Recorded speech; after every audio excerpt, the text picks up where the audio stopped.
Good morning, everyone, and welcome to December. I'm Dr. C. It's good to be able to spend a little time with you today on my nearly weekly videos. I am doing some publishing sometime this week, so I hope you'll watch our social media because we're doing all kinds of interesting things with a brand new book that's coming out in our series. I'm also looking at some of the things we've been talking about with regard to distractions and engagements and how do you keep on track? I have just been commissioned to be able to write an article for the university regarding what I call the systems efficiency metric. This is the how do we do things and how do we put a system behind things. For those of you who have been with me for any length of time, you know that we are looking at how do you research, how do you write, how do you spend your time, how do you manage your time, how do you look at everything that we do to put a system behind it, and it makes what you do more efficient so you do it that way, the same way every single time. And this way you can improve your personal productivity, your professional productivity, you reduce your stress level because it takes less time. And we're looking at that idea we talked about in many of my classes called opportunity cost. What is the cost of doing something? What is the cost of not doing something? And so the idea is to how do we make more efficient use of our time? I know many people, it's like, well, I need more hours in a day. I don't think you want more hours in a day. I think you want to learn how to use the hours you have much more efficiently and much more effectively and to share what you've learned. This is a really big deal. This is part of my point of this article, and I'll share it with you when it comes out. But it's the idea of what do we learn and how do we share it? I learned a lot of these systems when I was just about to graduate my undergraduate at the University of Illinois in the spring semester. And I thought, what a waste. I spent 4 years in college only to figure it out right before I graduated, not having a clue what I was going to do since then. So I want to be able to look at how are we going to see an opportunity to be able to capitalize on learning what we do and how we do it. And when we find out what works well, do more of it. And when we find out what doesn't work so well, do less of it. And I know that sounds like common sense, but I'd like to be able to give you an opportunity of just spend some time in reflection. Many of my classes, we have reflection blogs.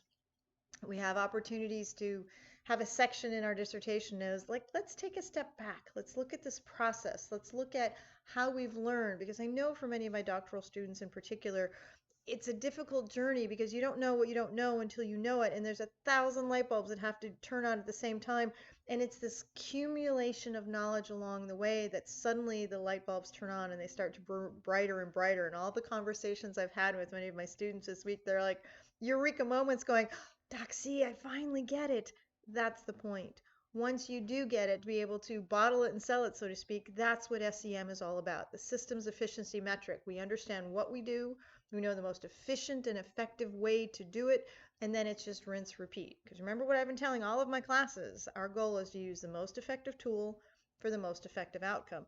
But the process of creating those systems for those tools is not something we often think a whole lot about. Think about driving.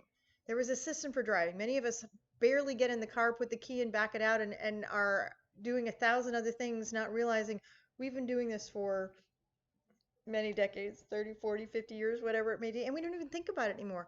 That's the beauty of systems is if we're thinking about it, we can look at how we do something, why we do something, and what's the best way to do something. Because just because we can doesn't mean we should, right? So let's see if we can take a little bit of a time, because if we take a little time to back the truck up a little bit, then we design these systems. We don't have to think about the best way forward. Back in the 1950s, there was the time and motion studies. I don't know if many of you remember it, but it was the efficient way of being able to do repetitive tasks. Now we have a lot more digital technology, but I don't think we're using some of those processes as well as we could. So I want you to think about how you go to school. I want you to think about how you just start your day, how you manage your family, how you drive your car, how you go to work, when you go to work, why you go to work, and all these other things. Is there isn't chaos as many of you believe. There are systems in chaos, and that's what I want to help you understand. Is the idea is when we are stressed, that means we don't have a system. When we are overwhelmed, that means we don't have a system. And don't be too quick to throw the baby out with the bathwater of old systems still work. I still use my old paper calendar. Why? I did have a computer eat my homework once, and now I'm a little bit worried that it'll happen again. So now I have a backup of technology when I went back to pen and paper. I don't care what system you use. I just want you to take the time to be able to think about what you do and how well you do it. And when you come across something you do really, really well, bottle it, sell it, put a system around it, remember it, put a process in there, and then do it the same way again and again and again. And then it becomes a habit, and then it becomes a practice. And I'll give you an idea of some of the systems that I use are on my YouTube channel. And for those of you who know me well, you know I'm a very well published author, more than 58 at this point, and a new one's coming out this week. But I want to let you know it's still a 5-step process I've been using for more than 30 years. And that's part of what a system was. I know what works for me. So if you don't have a system, use mine and tailor it a little bit. But the only idea of system is to do it better, faster, and not have to get stressed about it. Because once we have a system about it, it becomes a habit, and now it becomes part of our routine that takes care of our stress. It makes us work better. It makes us more efficient, more productive, and it just makes life a little bit more fun. So I'm Dr. C. It's good to see you. A little bit more of a lengthy video than my normal stuff, but I wanted to take the opportunity to know it is December, and let's see if we can't put some systems behind those things, because the holidays are upon us, and that becomes distractions. And we want to be able to make sure use the most effective tool for the most effective outcome, so you can get through this thing called school and life with a little bit more fun and a little less stress and overwhelm. Okay? I'm Dr. C. I'll see you around the quad. Bye-bye.